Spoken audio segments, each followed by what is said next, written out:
Je sais pas. Est-ce que tu sais si Yo... Enfin, Yo, elle est là ou elle est...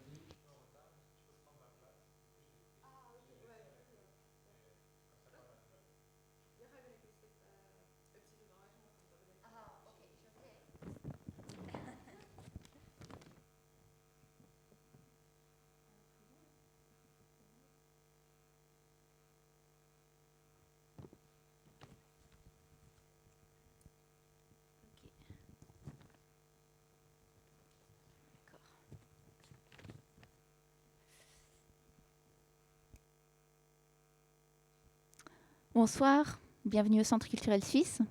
Je me réjouis beaucoup de continuer notre cycle de conférences graphisme ici dans la salle. Je me réjouis beaucoup que Ann Kern soit là ce soir et que vous soyez là avec nous. Je m'appelle Claire Hoffmann, je suis responsable des arts visuels, du design et de l'architecture au Centre culturel suisse. Et avant de présenter notre intervenante, juste quelques mots aux personnes qui ne sont pas ici mais qui nous suivent aussi. La conférence est diffusée en live sur Twitch et les personnes qui nous suivent là peuvent donc suivre la conférence et à la fin aussi poser des questions sur le chat. Donc n'hésitez pas d'écrire vos commentaires et vos questions dans le chat et je vais les refaire monter à Anne qui va réagir. Donc il y aura un Q&A à la fin après la présentation. Donc Ann Kern, merci beaucoup d'être là ce soir. Tu es graphiste, tu es basée à Zurich, tu as fait ton Bachelor à l'ECAL et entre-temps, tu as recommencé des études, mais en sociologie. Du coup, en suivant un intérêt pour relier en fait des questions de design et de graphisme avec des questions sociétales qui te tourmentent et qui te travaillent. Et en fait, c'est quelque chose sur lequel tu as déjà commencé avec ton projet Bachelor, Sounds Like a Choice, qui est là sur la table et dont je pense que tu vas nous parler un petit peu, qui est un projet qui s'intéresse à la problématique du privilège et au racisme systémique. Et en fait, c'est une collection de citations incroyables où il y a des personnes qui entrent en dialogue à travers la manière dont tu as monté toutes ces sources, tout ce travail de recherche. Et d'ailleurs, c'est un projet qui a reçu le prix d'excellence du domaine design art visuel de la HES-SO et aussi le prix fédéral du design. Et pour les projets sur lesquels tu travailles aussi en ce moment, il y a un projet en cours avec Ramaya Teguenier et avec Wages for Wages Against, qui est un projet qui s'engage pour la juste rémunération des artistes et pour les droits des artistes. Et peut-être un autre projet que j'aimerais nommer, c'est le projet avec HES-SO, donc qui entre-temps est une plateforme de publication en ligne, mais qui avait commencé en fait comme une bibliothèque fictive avec plein de volumes et de publications sur des designers et des graphistes femmes qui n'existent malheureusement pas. Vous n'avez pas écrit tous ces livres, mais vous avez fait les couvertures pour cette bibliothèque fictive. Et peut-être juste pour vous dire encore, Ann Kern n'est pas là seulement ce soir, mais en fait, elle était là toute la semaine et jusqu'à la fin de la semaine en mini-résidence. Donc, c'est notre première petite résidence de graphisme. Et elle s'est beaucoup intéressée à tout ce fonds de publications qu'on a sur place, donc la partie bibliothèque et la partie librairie. Et elle a fait une sélection qui est visible dans la librairie, accompagnée aussi d'une sélection de projets en ligne qu'on peut aussi consulter à la librairie. Et voilà pourquoi une résidence de graphisme. Voilà, de quoi a-t-on besoin pour être en résidence ? Anne, tu as dit, en fait, on a besoin seulement d'un ordinateur et de temps. Et du coup, il y a eu une petite enveloppe de temps d'une semaine et où tu as retravaillé un peu tes questions. Et je me réjouis beaucoup de voir déjà tes projets, mais aussi ces questionnements et ces sujets que tu commences à aborder et que tu nous ouvres un petit peu toutes tes réflexions. Merci. Je passe à Anne qui va aussi changer la langue et qui va nous parler en anglais. So I'm going to do the presentation in English, mais Après, si vous avez des questions, n'hésitez pas. C'est juste que je me sens beaucoup plus à l'aise quand je parle anglais sur le projet. So, hi everyone, thank you for coming. So I'm going to show you a selection of my projects, where I'm actually going to start with projects at HES-SO, like some of the last ones, which I think they really shaped kind of how I would work afterwards. So yeah, this is a start. So the first project I want to show you is called Black Gold. This is really like the first time I kind of realized that I could take my personal interest and kind of turn it into a design project or a design object. And here the topic was about like neo-colonialism or neo-imperialism. And at the time I was really interested in it also because often like China was mentioned, and I just asked myself, like, how does it look from the other side? And so I took the topic and turned it into a theater form. So to really kind of create a stage where like different perspectives could meet. And this is how it looked like. So I turned the countries into actors, and it was really about, in the end, it was about hypocrisy on like both sides of like the media coverage and just how it can all come together. And this was also, like all of the projects I'm showing now also kind of led to Sounds Like a Choice. For example, here I really like the dialogue form and the kind of interaction or discussion you can create in a book or through text. And while it was a bit of a mix of like fictional and non-fictional material I found. And yeah, so this was really about creating like a new context where information could come together. So I'm just going to go through it quickly. And then a second very important project for me was my theoretical thesis, where I was also more interested in like how you read something or like different, or how like the order, for example, of chapters can change how you perceive things. So here I decided to create different chapters with like magnetic covers, which would enable you to change the order or also expand it like infinitively, also in a way to kind of say it doesn't stop there, because I think in general I don't like too fixed like objects, because I think there's always more you can add to it. Or here it's also, you can like rework information, you can exchange chapters, you can especially the like expandable factor here was for me very important. And here it was also different theory around like the distribution or circulation of information. So here I also looked at like how do ideas spread, like that's the content of one of the chapters, for example, and also how like fictional information can become real, just like different, like quite different topics actually, bringing them together. And also, like, what does it make with you when you can read it like in weird ways, or here with the magnetic cover, in the end I would put it everywhere and just like, so this was more like experimental, but also like the content was more for me again, I guess. And so this was both in like the last year, where we also had a bit more freedom to kind of do as we wish, and also choose more freely in like the topics. So this kind of built up to my diploma project, Sounds Like a Choice. So here the main topic is probably intersectionality, but maybe in a like broader kind of theme. It was about power, like the interplay of power, privilege and prejudice, and how it all comes together to kind of create this vicious circle. And the intersectionality part was also emphasized with the intersectionality card I've made, where you could kind of position yourself.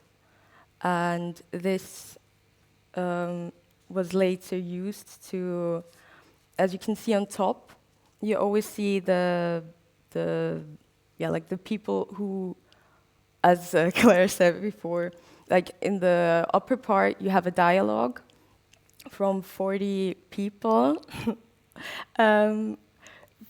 from different times. And just because once I did the research, I realized that people are always talking about like the same kind of topics, and that it's just, when it comes to racism and privilege, it's like it's kind of always the same topics people kind of mention, and that can be a text from like 50 years ago, or that can be a text from like now.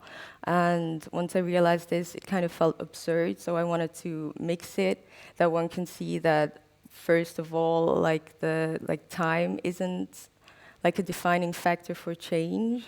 So because often I feel that people would be like, yeah, you know, things will get better, and like people have been saying this for so long that it's just probably not what's going to change the world. So there's like a time factor in it, and then you see where the people are positioned, or like the actors, or who speak on the intersectionality card, because this again kind of, I know it made it more understandable for me if there were like parallels in statements, or if it was like contradicting each other.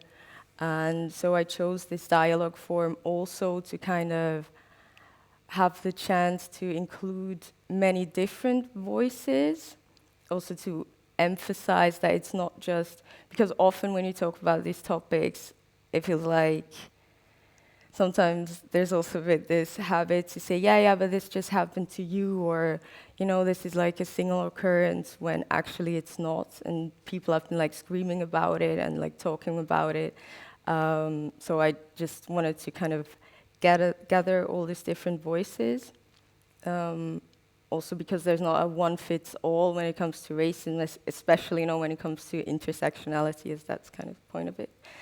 And then on the bottom part, there I chose a couple of essays, which would then again, like the content would kind of interplay, so it would fit together.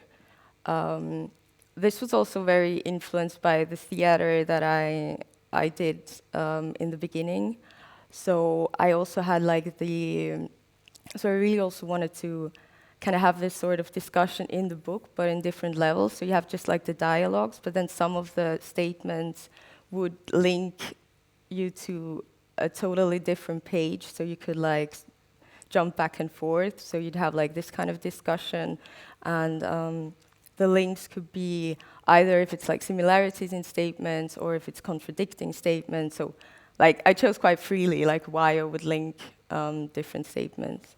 And then I created kind of like teasers to motivate people to go like to the different part of the book. Another element that was important for me were also the yellow pages, which would give it kind of a rhythm, but at the same time I could also use it to add like another layer of information. And quite at the beginning of my research, I filled out this check your privilege questionnaire, which I found super interesting, especially for the fields which I left empty, because it made me realize even more that like it is a reality for some, but not for me. And then even that if I do feel less privileged at times, there's still like a lot of privileges I have. So this is kind of in between the chapters. Then there is just, I didn't want to use a lot of imagery to kind of keep it quite condensed on the statements. But then I decided, because what you see all the time, for example, with the Black Lives Matter movement, is that quite quickly there's like the counter movement where people are, yeah, but like all lives matter, and then no one is talking about the actual problem. So I thought I could just, like make maybe a more extreme form of this like counter-protest, just like from the beginning kind of, I don't know, show that it is in the end quite absurd to make it then about yourself when you're actually talking about a topic that you're not, where you still are in a privileged position. And then in the end, because I didn't want it to end in like because there's not like a solution or like I couldn't offer any solutions in the book, but what I wanted to do is kind of end with an open end, sort of a research about another topic that often comes up, that maybe technology could be like the factor that will help end discrimination or systemic discrimination, as because technology seems neutral, but then also there in the end, it's just like technology is just as neutral as the people who do it. So it's kind of a research, but also kind of arguing against this assumption that just technology will save us all, and then also offering examples of areas where we've already seen that it's just as biased if the people who work on it are biased or just very undiverse. Then I've also decided to not just keep it in book form, but to kind of create also like an object that you can use in a more scenographic kind of way. And this has changed over the time. So this is at HES-SO, the way I looked at HES-SO. And there I also found it interesting how it, like the interaction would change completely if you just, if it's just like big and in the room, and it would kind of attract people some more, so kind of attract with like something big and shiny, but then go to the book and please read it and like kind of engage with it. So after I've exhibited it at HES-SO, I had the chance to also exhibit it at Helmhaus Zurich, which was also a very interesting experience, because at HES-SO you mostly have artists and graphic designers, but there like the crowd does mix a lot more, and so also the responses were, I mean, they were actually like all good, but like different. So so it was also interesting to see if like not graphic designers look at it and like what they take out of it for like the learning experience as well. And while I could exhibit it there, they also asked me to do the communication for the exhibition, which was called Off Color, where they used color in like every sense, from political to really just like color as like color as color. So it was like quite mixed. And so when I then looked at like the other group exhibition posters, I thought it was really interesting how often they would become maybe even a pattern or just like something neutral that would fit all. But there I also thought it's actually maybe a pity to take something really complex. The same here. I mean, here I also tried to take something complex and show it as complex, but at the same time kind of give the tools to also help you understand it. And so here I also went along with kind of the meme topic that I used for the image section here. But here I went more into the like starter pack direction to just show as much facets as possible of the exhibition actually, and kind of embrace the complexity, or like embrace the different people who come together, instead of trying to make it like neutral. And then again, as I kind of like interaction between objects, so one is the invitation and the other one is the flyer they put into like the trams in Zurich. So they would they would have a life apart, but you could also put them all together. That in the end it would again become like one object. But you could also, like the two flyers, you could place them wherever. So there's kind of structure, and in this structure, still kind of like freedom to play. And yeah, then in between, because this was before the Swiss Design Awards, there was so I posted the project on Instagram, and then Hilmhaus contacted me, which was also really cool at the time. And then I had the chance to work with Common Interest on their Future-S project, which was also funny because before I actually did my diploma project, I met them once, I wrote them. I think that this was just at the very beginning when they started their studio, to talk about actually the theoretical thesis. And then I met them, and they were really nice, still like major role models, like really admire their work and also the way they work. And so it was really, like, I was really glad to be like part of Future-S, like the first version of Future-S, where I was also in charge of the logo, and there was a big emphasis on yeah, I mean, she already mentioned it before, but in the end, it was like a fictional assembly of books that aren't yet written, but should be written, and you could enter a title, a blurb, if you wish so, and then it would generate this book mock-up, which then in return could also it would like kind of point at blind spots in the design canon, but also in general, like what we are missing out when just very like one-sided voices are being heard. And yeah, also the logo was about like creating a new symbol between the exclamation point and like the inclusive star sign. And there was a big emphasis also who to include typography-wise. So we decided to go for like non-male typographers because yeah, it's quite underrepresented still.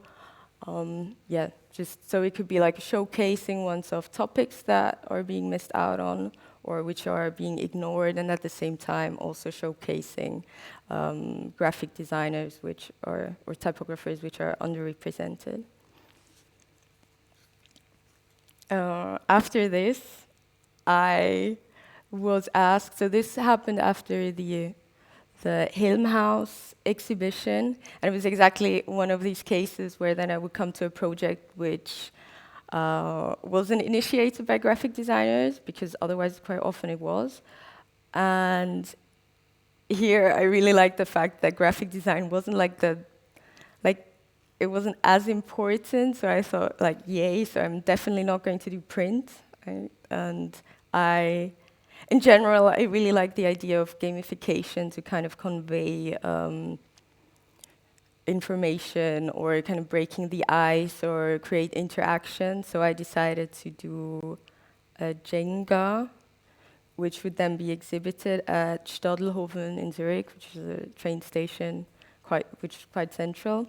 So this was really a community-based project where they also asked me to make something rather positive, which usually, like, I'm more like, I don't know, like, I guess my humor is more cynical sometimes and sarcastic. And so that was also for me a nice experience.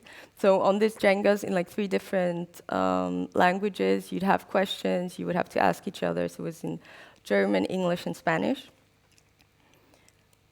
And while I was doing these Jenga blocks, I also thought that it's actually a pity if you have so many people coming together and then they would play this game and then just leave again. So I thought maybe I can kind of create something to facilitate that visitors could actually leave a trace.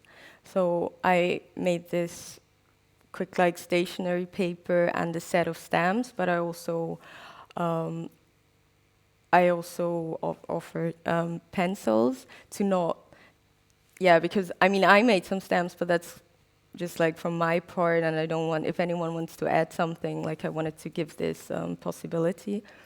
And what I thought was really interesting there was like the outcomes, because when I did the stamps, I had some things in mind, but the outcomes were totally different. And I thought for me this was quite exciting. So there were also this would also help like children to actually write something, or then also have a mix between children and adults.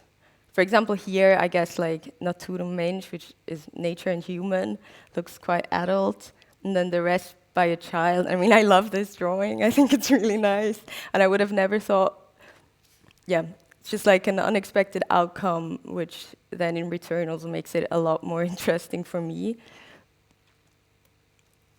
Then this is a bit of another project, but I chose to show this because it maybe shows another way of working, or another way of how I work, where it is that I really like to mix codes, and yeah, maybe it's also similar to the rest in the sense of kind of creating a new context with like elements that you're kind of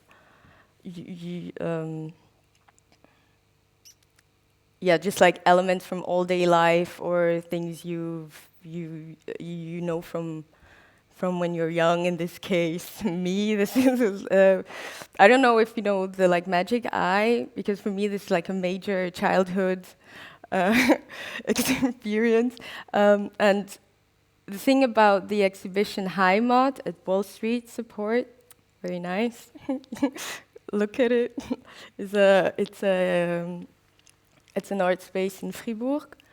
Was that it was a bit the contrast between Heimat in the sense of Heimat means like patrie, it's like where you come from, in the sense of like how it's traditionally perceived, and maybe like the stereotype of like Swiss origin, but then that in the exhibition itself, it would like show exactly this contrast of how it is actually lived, and that like the Heimat on the postcards maybe isn't the reality.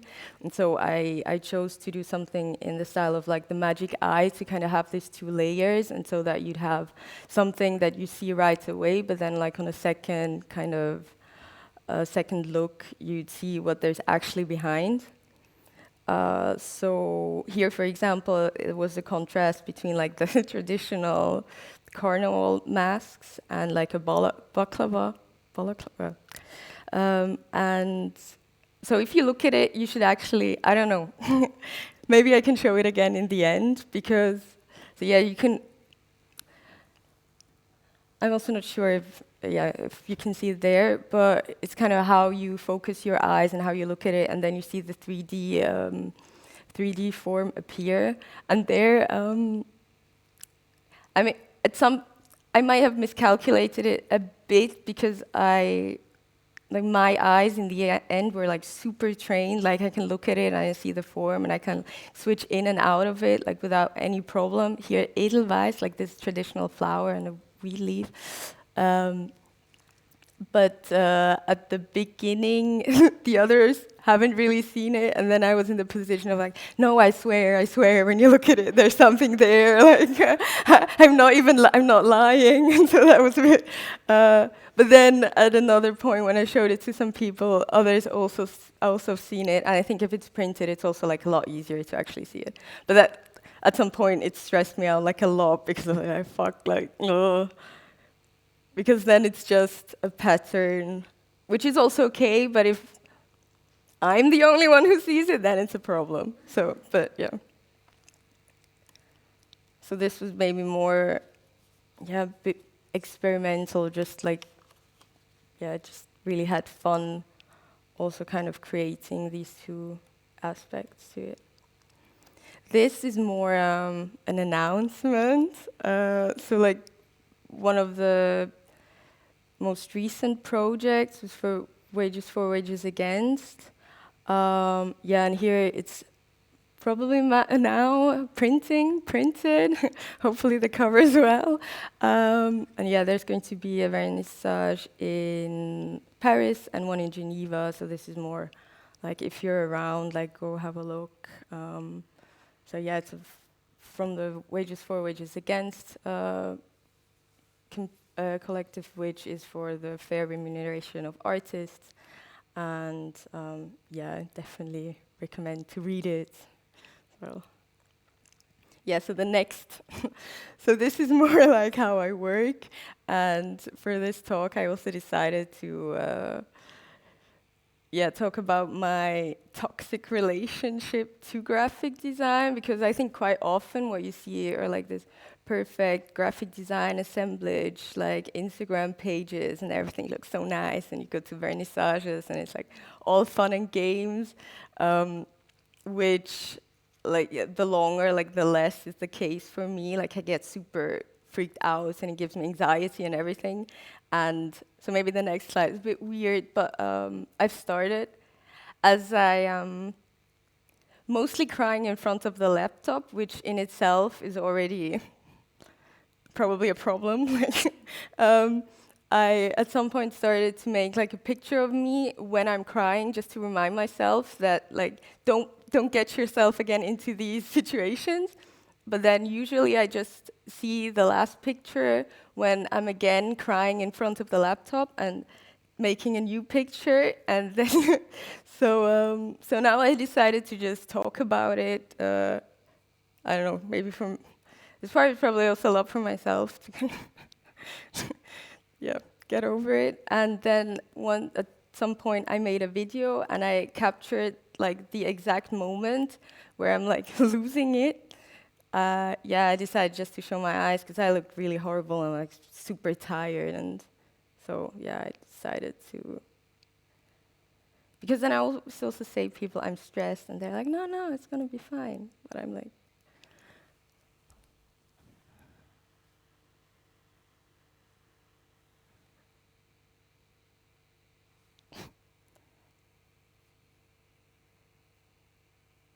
and that's like the moment where you're like, no, not again. And this has also been something I've been thinking about a lot, like the last couple of months. Also, I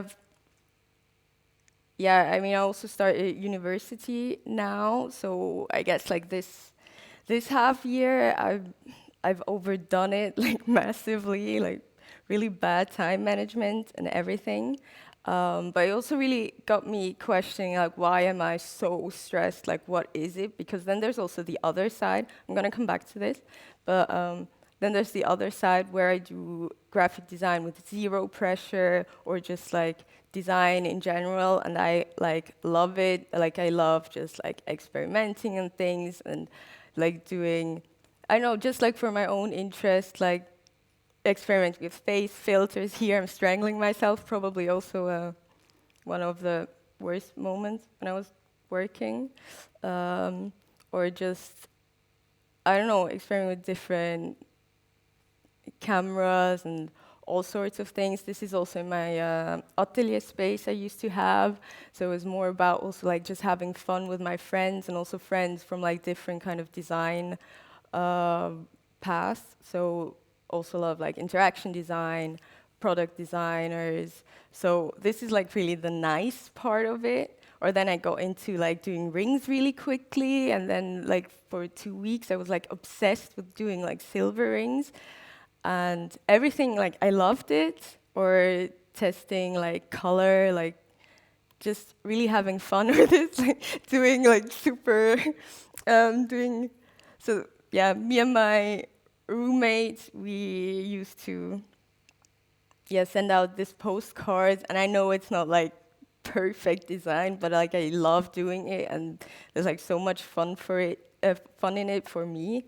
Or during Corona, like the first lockdown, I did this small publication, Missing the Homies, where I would just send this to my friends, and then we'd have fun. Yeah, the middle picture is because we always make fun that one, like my best friend looks like Tom Cruise when she laughs, or at least there's like one image. So then just putting in insiders, or like my hand because I'm not around, so they can hold it, and like just like stuff like this, sticker sets, because once I don't have to do something, I can go out of my way, and and it's very resourceful for me as well.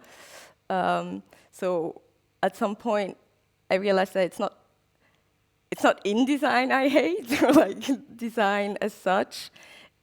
I think it's really like the discrepancy between what actually interests me and what I sometimes feel that should interest me, when it's actually not. Like I see how it can be fulfilling, or like if you have something that's super clean and all, but it's just not for me, I guess, or not always, or in moderation. Yeah, because I'm not aspiring to be a Max Biel or a Josephine Bergman, so it's just not me. And so I came up with, so in the end I'd have like two options, like either I just stop caring and also be transparent about it, because I think often it's also that like people expect from you, yeah, that it has to be like perfect and all because you're a graphic designer, you're trained at ECA, whatever. But what if I would just stop? Like, what would happen? Like, who's gonna come get me? Like, the graphic designer, the great police? I don't think so. Like, I don't know. So either I'll just start this and see what happens, or then the second option. Well, I've started. It's a bit of a habit that I talk about my best friend during my talks, but why not? I'll just continue. She's like a big part of my life. And she's also what kind of inspires me for like the second option, because we function so good together. We're similar in the things that count, but at the same time, we also kind of like, for example, like I love cooking and she loves cleaning the dishes, and I have no idea why. Like I cannot understand like how she would really like doing this, but I mean, I'm grateful for it. And this would lead me also to the second option, to maybe just, I don't know, work with people who actually like doing like the part that I dislike. I know at school they always told us there's like in the process, there's the part where you like open the topic up and you brainstorm and you kind of generate ideas, and then at some point you kind of start narrowing it down. And I've just realized that I like love creating the chaos, but not really like narrowing it down. But maybe I just have to find my graphic design card in, and this can be, I mean, this can be also in a collaborative way, just with like different emphasis from like different parts, or even, I don't know, just asking someone, hey, are you gonna do it, and add these hours to the bill? I mean, I guess there's like many options, but just that I guess I need to find a way, because I refuse to continue crying over like spacing and trapos. So, and then I'm always there like, crying over something I think you really shouldn't, and just being like exhausted, and then me feeling that it doesn't make sense makes it just even worse because it's not real, because I don't think it's like a good reason to cry. Like I'd rather just don't do it and continue doing like my little graphic design things for me and my friends, which just kind of fulfills me a lot more, or just really reduce it. And for this I have prepared. So if you can take your cell phones and go on this page, and then if you enter this code, I have like a mini survey, which I would like to make, because something I've also realized is that once you talk to there can be designers, artists, or designers from like different, just like people who work like in the art field. Quite often you get like similar responses, and so I've asked myself if like the pressure is more.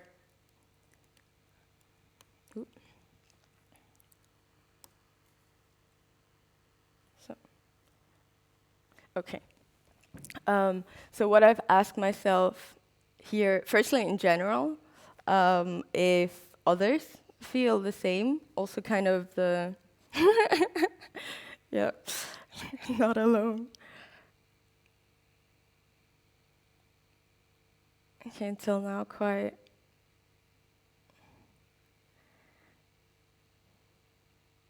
So first to see,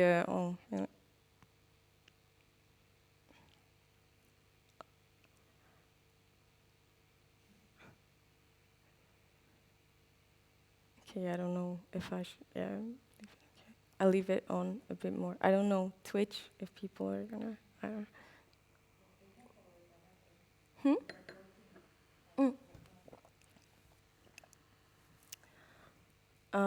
Yeah, because at some point I thought like, yeah, I'm alone in this, and why is everyone else enjoying themselves so much while I'm at home crying, and what is my fucking problem? Kind of. But then once you talk to people, you kind of realize like it is quite often this way.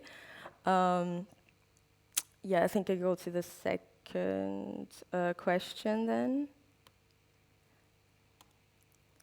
which is then again the question of, do you think that like the general, I don't know, like the status quo in the design world kind of are the same like your own? Because this in the end is also very subjective. But like, do you agree with what the general climate is?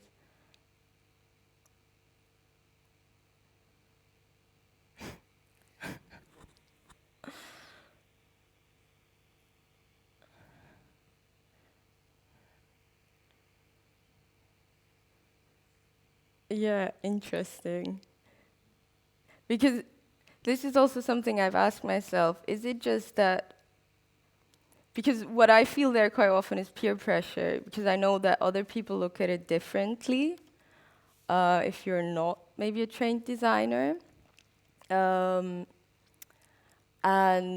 it's like the pressure I'm getting, or I think is around, is it real or is it everyone who feels the same pressure and therefore they kind of continue this like cycle of blah blah, or is it just, yeah, nice. I'm not alone. Cool. Yeah, so yeah, this was just a question I've asked myself quite often, and yeah, because it's, I mean, nothing bad is going to happen when, yeah, when like something isn't super, super clean. But yes, I'll go back to that. Thank you for voting. Yeah. I had a presentation last fall in Lyon where I also just asked if people feel represented in the design canon, which I also thought was an interesting outcome. Well, not very surprising, but still kind of says something. So this has also led me to what I've been doing this week, which was rethinking my life decisions. And yeah, as she mentioned before, I'm at university now studying sociology and social anthropology. And so I kind of try to combine these two interests because I do think they're more similar than one might think, maybe in the beginning, in the way they might interact, especially because I feel that I have similar problems with like each field. One is that like in the social science, especially in social anthropology, there was like, yeah, there's no norm, like things are relative to the context in which they happen. And then with my like design, which then kind of annoys me when I look at like the international style, whatever that means, international style. But then again, with like the design training, looking at at the output of many like academic social sciences, which is then very normative again. So I think either I'm once again like in a conflicted position, or it could actually be, I don't know, like nurture itself or be a chance to kind of break this while being kind of active in both. So yeah, I made it a bit because it's not like a very clear train of thought, but it's more about questions I've been asking myself also this week.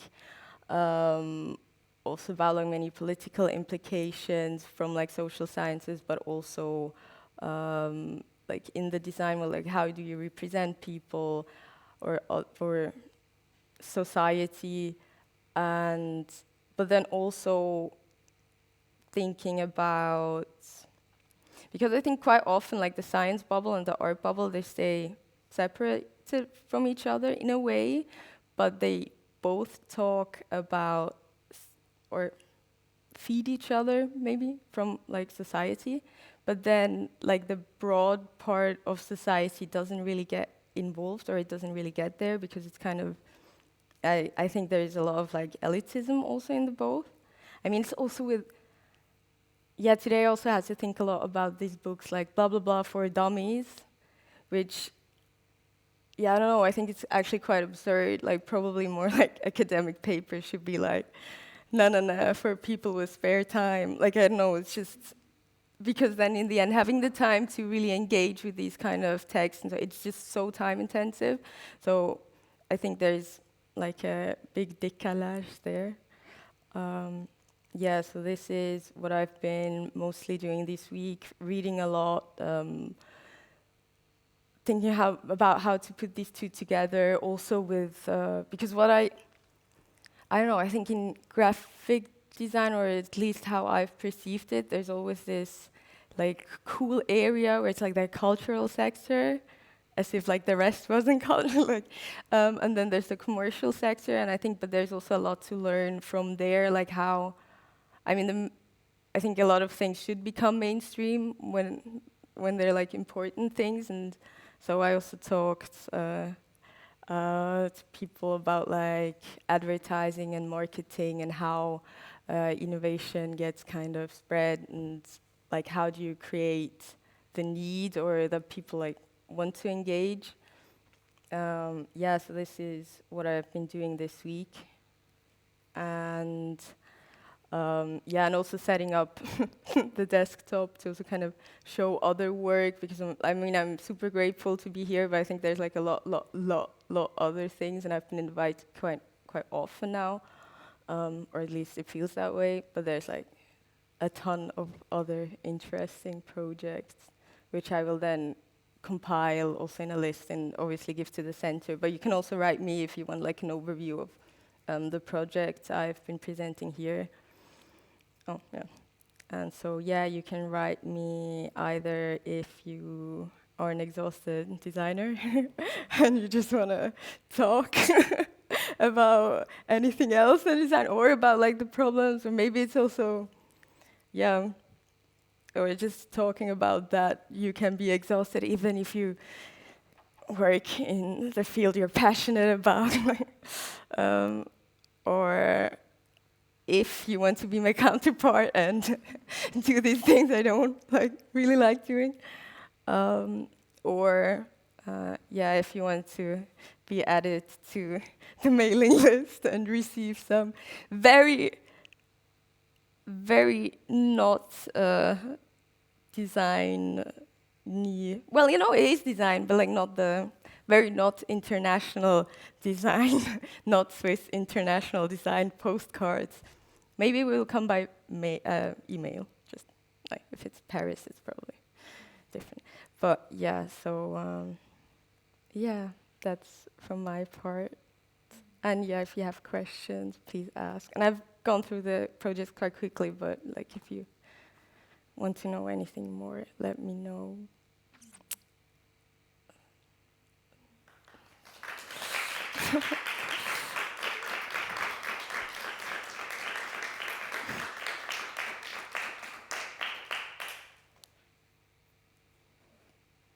Wow, thank you so much, and that was so generous, and wow, really a panorama of things.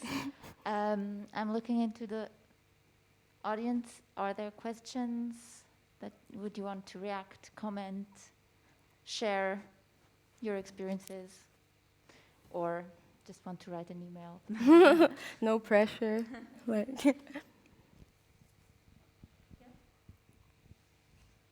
Merci beaucoup.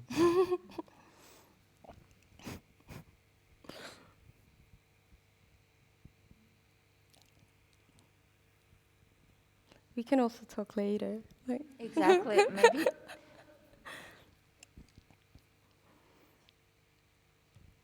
Yeah, so we have a little bit of time. We can also just go outside in the courtyard.